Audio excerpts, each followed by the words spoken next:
Ram's heavy-duty lineup gets some important changes for 2025, but importantly, it's not a complete redesign as some had hoped.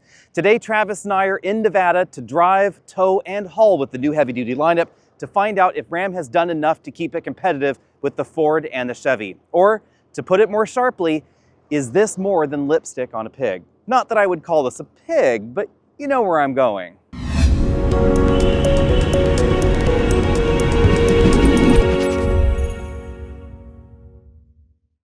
Trust me, we're going to get to the Cummins turbo diesel that's purring along under this hood in a moment. That's one big reason to upgrade from a previous Ram 2500 into this one. But let's talk about the looks. There are basically the same models that we had last year in the Ram heavy-duty lineup. This is a 2500 Limited, and that's obvious because we have a lot of chrome. There was no limit on the amount of chrome on this Limited trim. Let me know what you think of the look. We have LED projector headlights here. I think I like the look here. I've always been a little partial to this sort of, big rig style that Ram has had going on for years, even though it is getting softer over time. This still looks instantly recognizable as a Ram truck front end, but versus previous generations, it's been in the sun just a little bit longer and the lines have softened over time. The chrome stripes that intersect and go through the headlight modules, that seems to be causing some consternation over on our Facebook page, so be sure and check that out if you haven't already done so. To give you an idea of how big this truck is, these are 20-inch wheels and 20-inch tires. These are a 285/60R20. Let me know what you think about the wheel design as well, because in the lineup of wheels, I think this is actually the most attractive in the Ram lineup. And I have to admit, if I were shopping for a Ram heavy duty, this is probably the model I would get. I mean, if I had $100,000 hanging out, which I don't. And that's because this is the crew cab with the 8-foot bed behind. This is one of the few ways you can get a 4-door truck with a lot of room inside and a big usable 8-foot bed in the back. You can get a regular cab, 8-foot bed, or 6-foot 4 bed. You could get a crew cab like this, 8-foot bed or 6-foot 4 bed. Obviously, if you get the off-road models, you're not going to get the big bed. Or you could get the mega cab that is still the biggest cab in this segment, but you cannot combine it with this bed in the back because they said that would just get too ridiculously big. Now, coming all the way around to the back, you'll notice that less has been done as far as the design compared to the pre-refresh model. Big Ram logo right there spelled out across the back of the truck. If we come in closer, we have some camera inputs. Those are really handy touches here, so you can see the camera input over there. Wiring harnesses over here on this side for the trailers. You can, of course, get a factory gooseneck prep kit, etc. if you want to. I like that the parking sensors are in this plastic strip under a regular metal bumper. If I could spit that out somehow today. Regular metal bumper in the back, parking sensors, different part of that, rather than having holes drilled in the metal bumper. That just looks a little bit cleaner to my eye. Now let's take a look at the greasy bits. We still open the hood with this lever right in the middle of the driver's side footwell. Ram says a whopping 70% of HD shoppers opt for the Cummins turbo diesel engine. I think it's easy to see why. There's nothing quite like a big Cummins inline six as far as the sound goes. But importantly, for 2025, we get better performance. 430 horsepower, a whopping 1,075 pound-feet of torque from this Cummins diesel engine. Now, you can still get the 6.4-liter Hemi. Some folks do want that engine. That's going to give you the most payload. 405 horsepower, 429 pound-feet of torque in that model. But the big deal is you don't have to step up to a different tune of the Cummins to get the extra torque. They're all going to be almost 1,100 pound-feet, and they're all going to get a new 8-speed automatic transmission. That transmission has been designed by ZF of Germany, the same company that's been making 8 speeds for the rest of the Ram lineup for quite some time, but it was originally designed for some huge buses and big tractor trailers in Europe. So we're talking a really heavy-duty transmission. And that is what the Ram lineup has always been missing. When it comes to hauling and especially towing, gear ratios are very important. So let's digress for one moment and take a look at this chart. You can see that this is comparing the effective ratio, and that's transmission gear times the final drive ratio, for last year's trucks and this year's trucks. This year we have just one final axle ratio of 3.42 to 1. Some people might be wondering why we don't get that more aggressive 4.1 ratio. Well, Here's why. Because even with the 3.42 ratio that we find in all Ram HDs for 2025, first gear is still notably more aggressive. You'll get basically 16.1 to 1 in first gear versus 12 to 1 in the old 68 RFE. And that's what you found in most of the Ram HDs out there. And that axle ratio basically on all the models without the dual rear wheel. But more important than that is the awkward jump that we find in these ratios, because the 68 RFE went from 12 to 1 to 6.86 to 1. That's a massive jump in ratios. This new ZF goes 16 to 1 to 10.7 to 1 to 7 to 1, etc. So there are more ratios to play with in that critical zone where you're going to be hill climbing with a heavy trailer on the back. And that's why towing performance is so much better for 2025. The 1-to-1 ratio in the old transmissions was 4th gear. In this transmission, it's 6th gear. So you still have 2 gears after that 1-to-1 ratio for better fuel economy on the highway, and we do get slightly different ratios up there in those final 2 gears. But importantly, as we'll take a look at the end of the video, this still compares very well with the 10-speed automatics that we find in the Ford and the GM line. But let's get back to the rest of the truck here. If you want a PTO, you can still get it with the new transmission, but interestingly, we don't really see any updates to the frame. That's going to be important on the inside. But before we get to the interior, there are a few other things we should talk about under the hood. Ram and Cummins have worked together to improve serviceability of the engine. So on the back of the engine here, on this side, we now have fuel filters that are up-facing and easier to locate and maintain. Now, they are kind of tight back there in the engine compartment, but I do appreciate their location. On this side, we have an oil filter in a much more accessible location, also upwards facing, so that way it's going to be easier to change that oil filter. We also have glow plugs in this diesel engine for the first time in a Ram diesel. They had used a heater grid before. There are multiple ways to heat the charge air coming into a diesel engine so that way it can actually start in cold weather.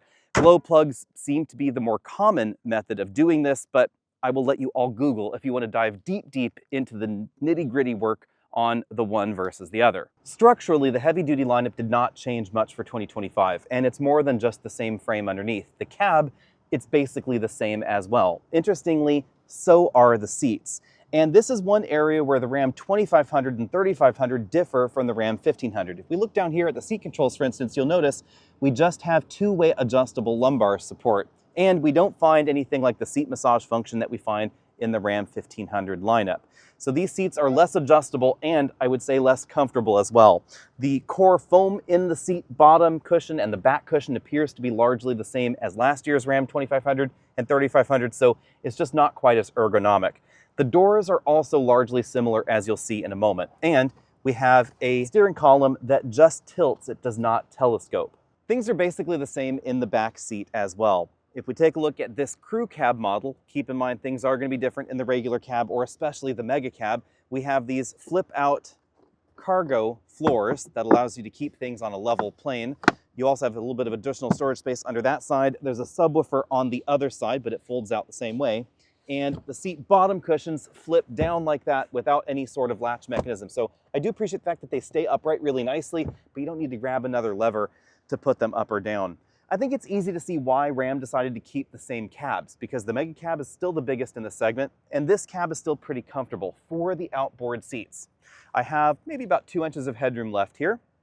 You can see that the sunroof does take up some space in the ceiling because it does go into this cavity here. We have the ceiling speakers in this model because it has the Harman Kardon audio system, but if I move to the center seat, here's where you're going to notice the difference between this, the Chevy, and the Ford. We have a significantly larger hump in the middle, and that means you really do have your knees in your chest, or you're straddling that enormous hump rather awkwardly. On the other hand, we have lots of cup holders. I know we love cup holders, but we have 2 here in the center console. We also get air vents there, controls for the heated seats, USB charge ports, a 400-watt inverter port here. You can also get an onboard 2.4 kilowatt inverter if you want. Cup holders in the floor, and then cup holders in the armrest as well. So the 3 people in the back share a ton of cup holders. When it comes to the child seat anchors, those are hidden deep in the seat back, so you do have to kind of fish for them.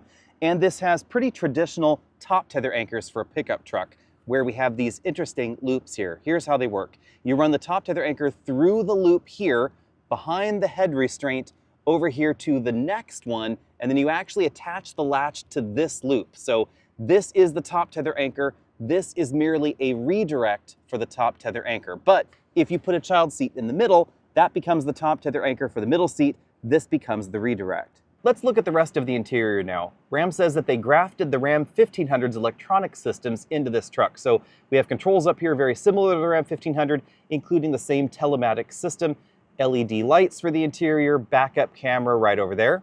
We have slide to the side sun visors with vanity mirrors for the driver and front passenger. But if we go up to the roof, you'll notice we don't have a panoramic moonroof, so just a pretty typical one with a manual slide. We have height adjustable shoulder belts for the driver and front passenger, and in this model, we have four-way ratchet-style head restraints. Back there, we have Travis in the rear, highlighting our rear seat headroom. Immediately behind his head, you can see that that little dish in for the headroom does kind of come out and cut into where he might want to put his head. Moving up to the front seats, again, very much the same design as we saw last year, although the upholstery has changed here and there depending on the trim. In this model, you can see we have a combination of leather upholstery with fabric inserts stitching all the way around. There's also plenty of contrasting piping, but we don't find bolsters that are as aggressive on the seat back or seat bottom cushion as the Ram 1500. These seats are both heated and ventilated, but again, we have only two-way adjustable lumbar support, and we don't have any sort of massage or anti-fatigue function. You may also notice that the front door design is basically the same as before. That's one way to know that they haven't updated some of these key components. And that means that the door panels don't quite match the theme of the dashboard. The materials have all been updated, and those are consistent, but the design is a little bit different. The biggest change for the dashboard, of course, is the inclusion of this passenger side infotainment screen. I'm not the biggest fan of passenger screens in most vehicles. This one is not really that much different because we can actually play video here. It has a prism so that way the driver can't see it. If I turn this way, you can see that the screen looks blank. And you can also navigate and control the audio system, but I just kind of wish it was used for something else, and I much prefer having the glove compartment in the dashboard rather than the screen. We also have lots of shiny black plastic on either side, and that's definitely going to scratch more easily. The air vents on the outside, those are pretty similar to before. If we move over here, and I try and adjust the shutter speeds so that way we don't have too much flickering, you'll notice we have the latest Uconnect infotainment system from Ram that has a ton of different camera views. So we have not only a surround camera view, we have a back camera view there, we have the bed camera view, we have auxiliary camera inputs, those are really cool.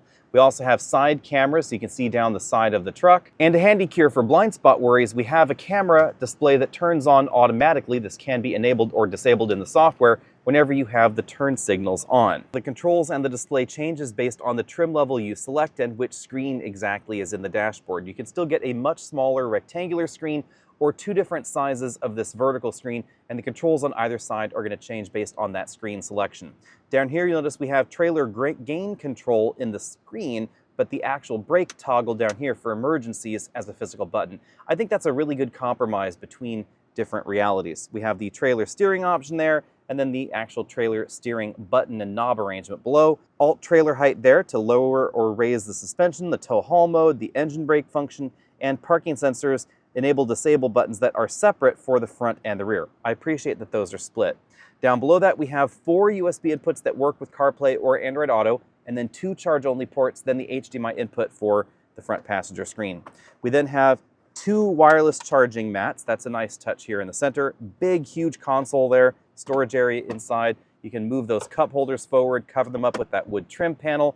There's also another storage cubby behind, and then even more storage going on in the center console where we have apparently some freeze-dried pears. Those were quite interesting. On the driver's side, this model has a full LCD instrument cluster, again borrowed out of the Ram 1500, with very similar layouts to the ones that we find in that model. But importantly, no hands-off the steering wheel steering system is available in this truck.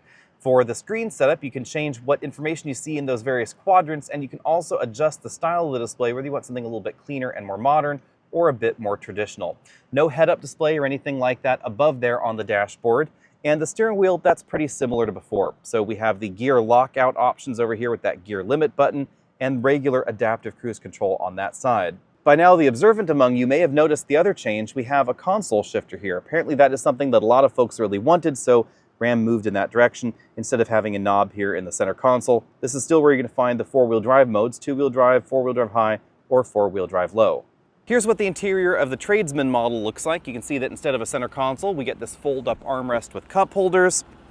Now this is not a base trim, so we have the vertically oriented screen in the dashboard rather than the horizontal one, but it's a smaller screen, which means that we have the trailer gain control and some of these other buttons as a physical row of buttons rather than a touch screen there. We still have the column shifter over there, but we don't have a full LCD instrument cluster. Instead, we get this partial LCD cluster design.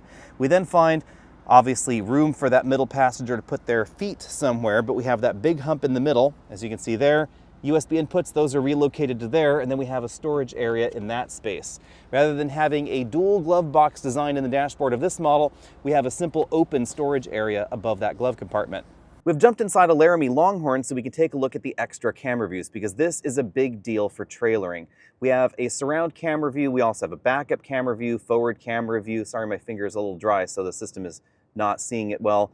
Back of the cab, we also have a cargo area view there. We have the auxiliary camera inputs. We also have side view blind spot monitor cameras that can be automatically activated by turning on the turn signals. That's a really cool touch. And somewhat similar to General Motors' invisible trailer function, but I think better done, it will use the cameras mounted on the side view mirrors up here in the rear view mirror camera display when a trailer is connected, giving you kind of that same rear view. If you recall, in the General Motors trucks with the invisible trailer or those other camera views, they're all going to be using this screen here. And what that means is if you plan on hanging out with your media or your Apple CarPlay navigating, or you're in a tricky intersection and you want that nav map up here and you want a camera view, you can't do it. But in here, you can. The only thing missing would be a different camera input there, but Ram says that there are a number of different options as far as what cameras are actually going on up there. For instance, if you have the right Mopar accessory camera, it will display a rear behind the trailer view here in the middle between these two side view cameras. And those cameras are located right here on the side view mirrors. What's kind of cool about these side view mirrors is that both sections are electrically adjustable. So this lower one and the upper one, separately electrically adjustable. We have lights, we have the camera, and we have that power telescope mechanism for trailering as well. Let's get into the numbers now. The max payload for a Ram Heavy Duty is 7,590 pounds, but this model is rated for 1,832 pounds because of the options. Most notably, the diesel engine, and of course the fact that this is the 3/4 ton truck. So that's obviously going to reduce your payload capacity. As far as towing capacity goes, that's over 36,000 pounds maximum. But keep in mind, you're going to need a Class A license to tow those heavier loads, especially in a decent number of the most populous states in America. You need either a commercial or a non-commercial Class A to tow over 10,000 pounds conventional, 15,000 pounds gooseneck or fifth wheel. So we're talking here about towing stability and towing performance rather than simply outright numbers. It does seem like the Ram and Ford and Chevy towing wars may finally be over. We haven't seen anybody really upping those numbers in a major way lately. So here it's all about towing feel. And that's where the Ram 2500 has kind of an interesting twist. We have an air suspension in the back. It's a load leveling air suspension and it is optional, but it has some cool features. You'll notice if we come all the way around, for instance, that the back end doesn't look crazy low, even though we have over 50% of the payload capacity in the bed of this particular truck. And that's all thanks to the airbags in the rear. This air suspension is a little bit more like the air suspension you find in heavy-duty commercial vehicles.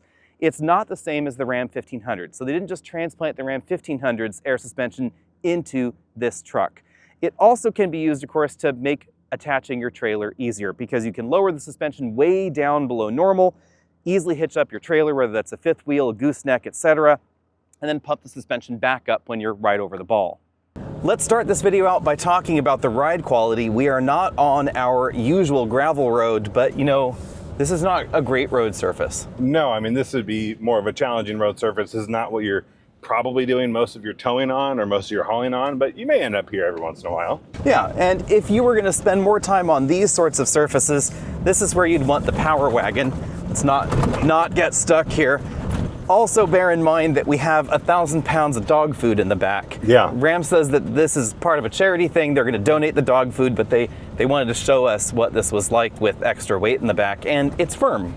Yes, again, not the most comfortable. If you get something like a Power Wagon or any other off-road variant of a heavy-duty truck, should smooth that out just a little bit. Now, the purpose of the air suspension in the back is not to improve ride quality. It's to improve cargo capacity, performance when you have payload in the back, because it's going to return the suspension to the midpoint in its ride height, and that's going to be safer because your suspension geometry is improved, etc. But you're still going to notice the weight in the back. Now, since we have 1,000 pounds of dog food in the back, we're obviously not gonna get the same 0 to 60 time as we would if we didn't, but this is definitely peppier than the old model, and it's really just because the engine doesn't dramatically run out of its power band when it shifts. So if we're actually gonna take this from 0 to 60 so we can see a little bit better here on this road surface, maybe to better explain, the previous transmission, you would fall well below 2,000 RPM after a shift. Here, you go up to 3,000 RPM, stops maybe about 2,300 RPM, and you're still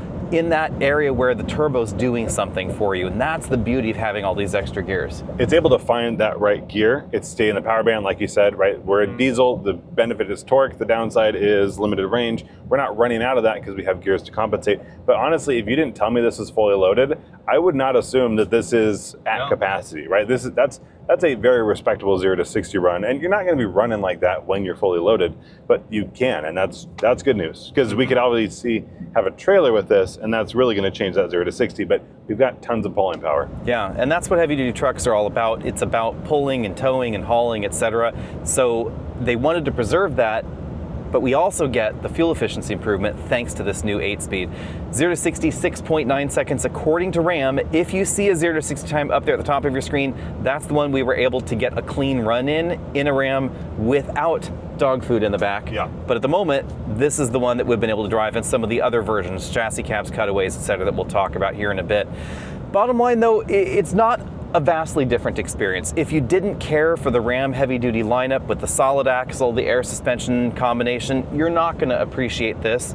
I will say that the air suspension in the back does have sometimes an unusual feel when you're at or close to max payload. It's, again, over 1,000 pounds back there. This one's rated for 1,800 pounds. You got two 200-pound people in here, all of our gear, etc. We're pushing close to that payload. We don't have exact details on quite how much weight is in the back. They said we could count the bags, but we haven't done that yet. But the bottom line is, especially since we have the 8-foot bed, and it is well distributed in the 8-foot bed, on winding roads, you will definitely feel the rear end kind of lift and bob around because of the weight and, of course, the airbags in the back. Every time we review a heavy-duty Ram or a Wrangler, the comment section is full of complaints or commentary on the death wobble. Here's the deal. If you have a solid front axle and you have worn bushings, you're going to get the so-called death wobble. It's not unique to this suspension, but it is something that has not changed architecturally for this generation of 2500. Yeah, I mean, here's what it boils down to, is that we've talked a lot about the changes. You'll notice this is not a terribly long section, right? Because there aren't a whole lot. Here's what I'm thinking. If you are going to buy this truck, what is the reason that it's bringing you in? Number one, you are probably a current Ram heavy-duty owner, and you like your truck and it does what you need it to do. Number two, you are here for the engine. And it's nice that it's got some of those upgrades, right? We have some new tech, we have some new features, but what we're missing is a huge leap forward. But Ram still has that engine available, and that's what draws people in. But they are not the only diesel engine on the market. No, but this is the best sounding, in my opinion. I love the way the Cummins sounds. I can admit that I have purchased vehicles, not specifically just the engine, but because of the drivetrain that they have in them. That's why I have a Durango. The rest of the car did not matter to me as much as the ability to tow in a compact package, tow heavy loads, compact package, and also the 6.4 just sounds fantastic. This is kind of the same thing. The inline 6 has that classic Cummins sound to it that I know a lot of people really love. And the V8s that we find in the Ford and the Chevy, yeah, they have a nice diesel sound, but they're refined is not the right word. They're just not that inline 6 sound. It's not that visceral connectiveness. It's not what you think of when you go for. Because it's kind of a tricky thing to talk about, refinement, we should talk about that because inline 6 engines are naturally balanced. That's why this is actually really smooth. Super smooth. You don't get that same vibration-free experience in the Ram or the Chevy. They do a lot of work to try and make them as balanced as possible, and you can get a V8 relatively nicely balanced, but not as balanced as an inline 6. We should talk about shift quality because that was another complaint about the old Ison or the old Chrysler transmission, because you could get either in the old, with the old inline 6. The Chrysler 68 RFE had some very unusual ratios just due to the age of that transmission design. The Ison was better spaced and it was heavier duty, but the shifts were kind of rough. They were very, very aggressive sometimes. Yeah. These shifts are much more normal in regular daily driving. This is a significantly more comfortable experience, whether you're on regular roads like this or you have a trailer connected to the back. Yeah, I mean, even downshifting, you can feel it working, but it does it in a way that feels quick, not abrupt. I'm going to slow down on the Davis Dam test here. If you want to know more about J2807, check out that video. Hopefully I don't go too slowly so we can't get back up to speed, but Sure. Here's where the 8-speed automatic really comes into play. On this grade, there's a gear for every occasion, something that we didn't see in the old 6-speed automatic transmission. So if you are trying to climb this really steep portion of the Davis Dam. I don't know how you did it, but this is one of the steepest portions of this entire test. I deliberately wanted to do it here. Yeah. Where this is happening. Yep. Hey, we were able to shift. And interestingly, in the old 6-speed, sometimes you couldn't actually get the transmission to shift because if it did, you'd actually start slowing down and then it would have to downshift again. Here, we're actually able to climb and gain speed up this hill because we're gonna hit the peak here in just a moment. We're pushing quite a bit of boost here, aren't we? We are pushing over 30 PSI of boost and we have been for the last 10 miles here. So lots of sustained boost and a lot of torque and a lot of power. Oh, we're over the top. There we go. This is also where the 8-speed is going to play in because we now have finer ratios to help control that load down the hill. Yeah. And I was impressed. This trailer on the back of us now, this one's about 20,000 pounds. This is the kind of weight I know a lot of people that have farms or heavy equipment businesses are going to be towing around. This is not at the limit. I would remind everybody that the limit is going to depend on your license category and the state you live in. But safe to bet, over 10,000 pounds conventional, over 15,000 pounds fifth wheel, you need to start being careful and really pay attention to what's legal in your area. It's a good thing that this is Rams, because I think you would be tempted to take this home if no one was looking. I might want this one. But on the braking, right now we're getting 80 horsepower of engine braking on this relatively steep downhill section of the road. It's even steeper on the other hill where we were driving earlier. And this has the ability to not only keep the weight of this 20,000 pound trailer plus the weight of the vehicle in check, you can actually slow down quite noticeably just on engine braking. And that makes things an awful lot safer because if you do live in an area with a lot of hills, this is the one area where I would say there's no replacement for displacement. The bigger the engine, the more engine braking you get. Diesels generally get more engine braking than gasoline engines if they have an exhaust brake. Those small diesels generally don't, but GM's inline-six small diesel, that does have engine braking and it's fantastic. So a lot of engine braking available and that will save your trailer brakes for later. If you want a heavy-duty truck, you better have a heavy-duty bank account because, as you might have guessed, price tags definitely get steep quickly. The base tradesman model with the regular cab and 6.4-liter Hemi is going to set you back at least $46,560, including a pretty hefty destination charge of $2,095. That destination charge is actually more expensive than the four-wheel drive option, which is going to be an extra $1,900. And you do need to select four-wheel drive in order to get the diesel engine, which is an extra $12,595, bringing the least expensive diesel model up to $62,085. Ram says that they narrowed configurations for 2025 because so few people were buying a regular cab truck rear-wheel drive with the diesel that they just eliminated that option. You can get a diesel in rear-wheel drive if you want the crew cab, but oddly enough, you cannot if you get the mega cab. That is going to be four-wheel drive only with the diesel. And interestingly enough, actually diesel only by all appearances. So there's no Hemi version of the mega cab. And that kind of makes sense because it's the ultimate Ram truck anyway, so you might as well get the big engine. And that Mega Cab Laramie model is going to have a mega price tag of at least $79,830. The model we spent most of our time in was a limited 2500 diesel crew cab with the big bed in the back. That was $98,965, and it definitely gets more expensive than that. But the competition isn't really going to be that much less expensive, if at all. If you want a base model with a diesel engine and rear-wheel drive, yes, it's going to be less expensive in the Chevy lineup. You could get into that diesel engine for $57,910. The Ford, it's going to be about the same price for a base diesel F-250. And remember, Ford does have two diesel options, the high output and the low output. But also importantly, Ford offers two different gasoline engines as well. We have a 6.8-liter gas engine and a 7.3-liter gas engine.